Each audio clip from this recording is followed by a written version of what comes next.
Here's how you blur an image on Canva. First of all, left click on your image. Then on top go to Edit.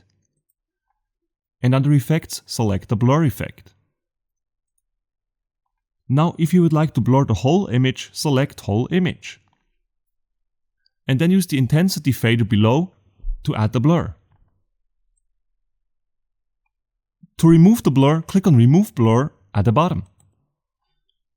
If you would just like to blur part of the image in Canva, then you can also do that. To do so, we go back here. And once again, we open up the blur effect under Effects here.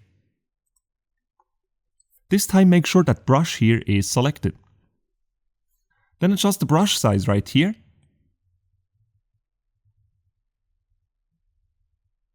And also the intensity below.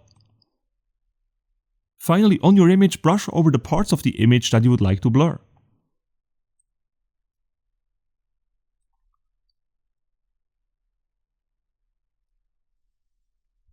And that's it guys. If you enjoyed this video, make sure to smash the like button and subscribe to my channel. Have a good one, bye!